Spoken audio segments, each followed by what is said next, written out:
இந்த பதிவை பார்க்கும் அனைவருக்கும் சக்தி கிச்சனின் நன்றிகளும் வணக்கங்களும். திருநெல்வேலி பக்கத்தில் கிருஷ்ணாபுரம்னு ஒரு ஊருங்க. அங்கே பார்த்திங்கன்னா அலர்மேல் மங்கை மற்றும் பத்மாவதி தாயாரோட அமோகமாக அருள் பாலிக்கிறார் வெங்கடாஜலபதி. அங்கே பார்த்திங்கன்னா சிற்பக்கலை ரொம்ப விசேஷமாக இருக்குது. அதில் என்னென்னா தூண்களில் சிற்பங்களை மெல்லிசாக செதுக்கி நம்ம பார்த்துருப்போம். ஆனால் இங்கே தூண்களுக்கு பக்கத்தில் நல்ல பிரம்மாண்டமாக ஒரு 4 அடி உயரத்தில் அழகாக சிலைகள், அழகழகான சிலைகள் செய்கிறோம். மன்மதனுடைய சிலை, அப்புறம் பார்த்திங்கன்னா சீன மன்னனுடைய சிலை மாதிரி ஒன்று இருக்குது. அதெல்லாம் பார்க்க ரொம்ப அபூர்வம். நாம் அங்கே உள்ளக்க கேமரா மொபைலெல்லாம் கொண்டு போகக்கூடாதுங்கிறதுனால நான் அதெல்லாம் எடுக்கவும் கூடாது. அதனால் உங்களுக்கு அதை சொல்கிறேன். திருநெல்வேலியிலேருந்து ஒரு டவுன் 15 கிலோமீட்டர் தூரத்தில் இந்த கோயிலுக்கு நீங்கள் அவசியமாக போய் பார்த்துட்டு வாங்க, தரிசனம் பண்ணிட்டு வாங்க.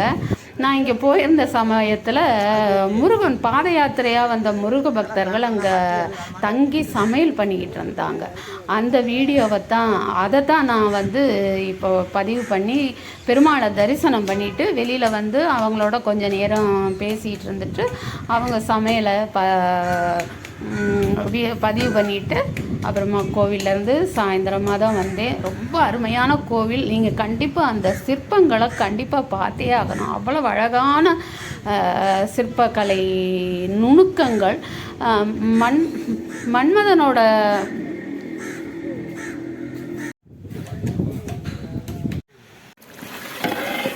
இது என்ன கூட்டுனே? பூசணிக்காய் கூட்டா? என்னென்ன ரெசிபி இன்னைக்கு? பூசணிக்காய் கூட்டு, அடுத்து உருளைக்கிழங்கு கூட்டு, பாயாசம், சாம்பார், ரசம், மோர். அவ்வளோதானா? எனக்கு சாப்பாடு கொடுப்பீங்களா கேட்டா? சரி சரி சரி சரி. நீங்கள் எந்த ஊர்? ராஜபாளையம் பக்கம் முகூர். ராஜபாளையம் பக்கம் முகூர். கேட்ரிங் வச்சுருக்கீங்களா? தனியாக தான் போகிறோம். தனியாக தான் போகிறீங்களா? அப்படியா? சரி சரி. சரி, அப்படியா? அதுதான் கேட்டரிங்னு சொல்கிறது. கேட்டரிங் வச்சு நடத்தல, தனியாக தான் போகிறோம். தனியாக தான் போகிறீங்களா? அது எல்லாம் மொத்தமாக இருப்பாங்க. சரி சரி. உங்கள் பேர் என்ன சொன்னீங்க? முனியாண்டியா? சரி சரி. என்னென்ன முடிச்சிருக்கிறீங்க? இப்போ சாப்பாடு முடிச்சாச்சு, சாம்பார் முடிச்சாச்சு, ரசம் முடிச்சாச்சு, சாம்பார் முடிஞ்சிருச்சு, ரசம், பாயாசம் எல்லாம் முடிச்சிட்டீங்க. இப்போ தொட்டுக்கிறத தான் செஞ்சுட்டு இருக்கீங்க. இதை எப்படி செஞ்சீங்கன்னு சொல்லுங்களேன். நான் முதல்ல பார்க்கல. இந்த பூசணிக்காய் கூட்டம் எப்படி செஞ்சீங்க?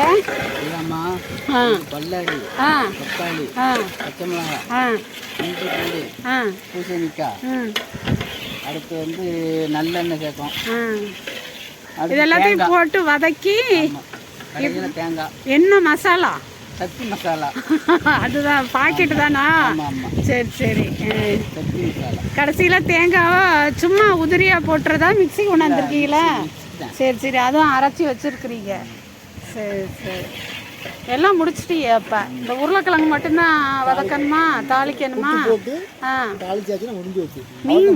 நீங்கள் பாத யாத்திரை எந்த ஊர்லேருந்து எந்த ஊருக்கு போகிறீங்க? தலவாரத்தில் பக்கத்தில் முகூர். நாங்கள் திருச்செந்தூர் பாத யாத்திரை போகிறோம். பாத யாத்திரையா? இந்த சரக்குகளுக்கு மட்டும்தான் இந்த வண்டி என்ன? சரி சரி. நீங்கள் எவ்வளோ தூரம் வரும் உங்கள் ஊர்லேருந்து திருச்செந்தூர்? எத்தனை கிலோமீட்டர்? 160 வரும். எத்தனை கிலோமீட்டர்? 160 கிலோமீட்டர். எத்தனை நாளில் நடப்பீங்க? 4 நாள் ஆகுமா? சரி சரி சரி. இது தைப்பூசத்துக்கா? சரி சரி. இது மற்ற விசாகத்துக்கெல்லாம் போவீங்களா? நாங்கள் இந்த தைப்பூசத்தை வருஷம் இவர் தான் சமையல் பண்ணுவார். சரி. அவர் எப்பவும் பல வருஷம் சமைச்சு நல்லபடியா இருக்கட்டும். சரி சரி. பேர் வாங்குவோம். நல்லா சமைப்போம். நாங்கள் குருபூசை போட்டு தான் வருவோம். அப்படியா? 3 அரிசி காய்ச்சுவோம் குருபூசைக்கு. அதுக்கு சமைப்பாரு. சரி சரி சரி. சரி. அம்மன்புரம் எசக்கியம்மன் கோவில். ஊர் வழியா வர்றீங்க? நாங்கள் முகூர்ல இருந்து முதல் தங்கள் நைட்டு கழிவரம். என்ன ஊரு? கரிவலம். கரிகுளம். ஆமா. ரெண்டாவது சங்கரன் கோயில் அவுட்ரு.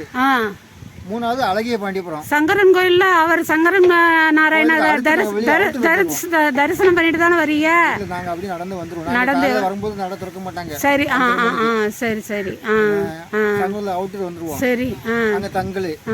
நைட் வந்து அழகிய பாண்டியபுரம். சரி நைட்டு நேற்று வந்து ராஜ கணபதி கோயில். பேரே ரொம்ப அழகா இருக்கு. அழகிய பாண்டியபுரம். அப்புறம் ராஜ கணபதி தச்சனூர். அப்புறம் கிருஷ்ணாபுரம். இங்க இருந்து நைட்டு ஆழ்வார் கோயில். ஆழ்வார் கோவில் தங்குவீங்களா? நைட்டு போய் சாப்பிட்டு அங்கே தங்கிடுவோம். சரி. நாளைக்கு மதியம் வந்து காலையில் அம்மன்புரத்தில் காலை டிஃபனு, மதியம் விரதம், நைட்டு கோவில். அம்மன் கோவில் ரிசிக்கவா? திருச்செந்தூர் போயிருவீங்களா? சரி, அங்கே போய் அவரை தரிசனம் பண்ணிட்டு விரதம் முடிச்சுட்டு வண்டியில் வந்துடுவீங்க. சரி சரி. உருளைக்கிழங்கு ரொம்ப கம்மியாக இருக்கே முனியாண்டினே, போதுமா? ஆள் சுருக்கம் மொத்தம் இருக்கீங்களா? எத்தனை பேர் வந்திருக்கீங்க? சரி சரி. இப்போ உருளைக்கிழங்கு பொரியலுக்கு பாத்திரம் வச்சு எண்ணெய் ஊற்றி இருக்கீங்களா? சரி. அடுத்த ஸ்டெப்பு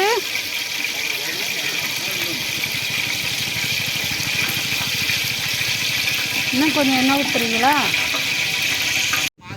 அடுத்தது கடலை பருப்பா? நாங்கெல்லாம் வீடுகளில் உருளைக்கிழங்கு வறுத்தா அப்படிலாம் கடலைப்பருப்புலாம் போட மாட்டோமே. அடுத்தது கடுகு உளுந்து.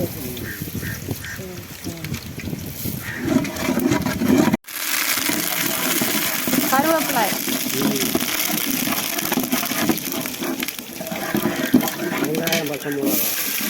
வெங்காயம் பச்சை மிளகாய். இது நல்லா செவக்க வதங்கணுமா?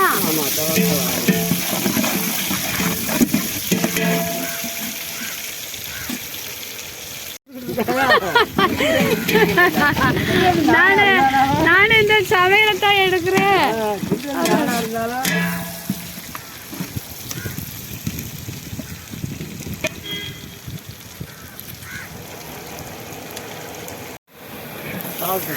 பொடி உப்பு போடுறீங்க. பொடி உப்பு போட்டால் தான் உருளைக்கிழங்குல பிடிக்கும்ல. வெங்காயமும் சீக்கிரம் வதங்கிருமா? அதெல்லாம் நீங்கள் தான் சொல்லணும், நானேவா சொல்கிறது? வெங்காயம் வதங்கிடும். திரும்பினாலே ஓடுறாரு அவர், ஏன்னு தெரியல. ஓடியே போயிட்டாரு. அதான் சீக்கிரமா வெங்காயம் செவந்து போச்சு. அடுத்ததா அண்ணே உருளைக்கிழங்கு போடுறாரு.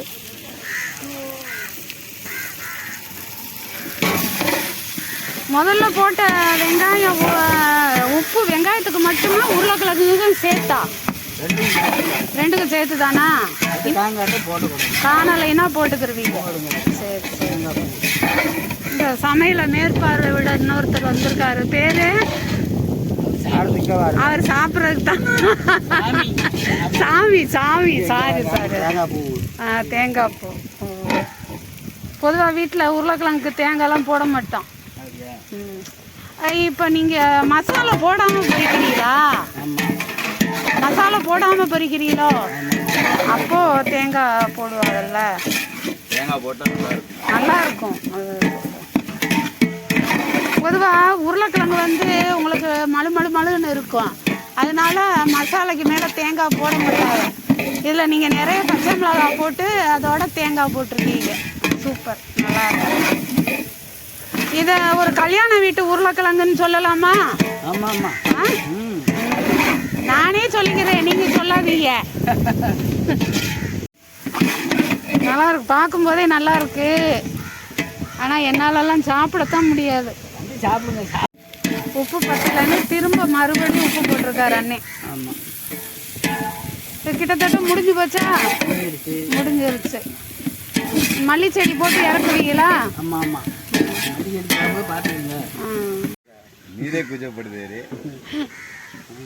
மல்லி செடி போட்டீங்க. இதை வந்து நாங்கள் வீட்டில் எப்படி என்னன்னு சொல்லுவோன்னு பார்த்தீங்கன்னா, உருளைக்கிழங்கு புட்டுன்னு சொல்லுவோம். இந்த உருளைக்கிழங்கு பொரியல்னா மசாலா போட்டு செய்வோம். இந்த உருளைக்கிழங்கு இன்னும் கொஞ்சம் மசிச்சு விட்டு உருளைக்கிழங்கு புட்டுன்னு ஒரு பேர் வச்சுருவோம். அது மாதிரி ஒரு வீடியோ நான் போட்டிருக்கேன். உடச்சி விட்டு செய்கிறது. அது புட்டு, அதுக்கு பேர். நாங்கள் அப்படி செஞ்சோம்னா அது கூட்டு. தண்ணி விட மாட்டோம்ல, தண்ணி அது வேறு சொல்கிற குரல் கொடுக்குறாரு, வீடியோ எடுத்த உடனே ஓடி போயிடுறாரு. நிறைய பேர் இப்படி தான் இருக்கிறாரு. சமையல் ஓவரா முடிய போகுது. அப்பளம் தான் பொரிக்கணும். சாப்பிடும்போது பொரிச்சுக்கிருவீங்க. இல்லை, இப்போ பொரிச்சிருவாங்க. பதத்து போயிரும்ல. என்னென்ன காமிங்க. பாயாசம் சூப்பராக இருக்குது. ஏலக்காவும் முந்திரியும் அப்படியே மிதக்குது. இது ரசம் எல்லாம் கொஞ்சமாக இருக்கு. போதுமா? சரி சரி சரி. அப்புறம் அடுத்தது பாயாசம், ரசம், பூசணிக்காய் கூட்டு பார்த்தீங்களா? பூசணிக்காய் கூட்டு, பொரியல், உருளைக்கிழங்கு பொரியல், சாம்பார். இது சாம்பார். ரொம்ப கம்மியாக தான் இருக்குது. போதும். என்ன ரசமெல்லாம் இருக்கிறதுனால. ஆஹா, கல்யாண சமையல் சாதம், காய்கறிகளும் பிரமாதம், இந்த கௌரவ பிரசாதம் இதுவே எனக்கு போதும்.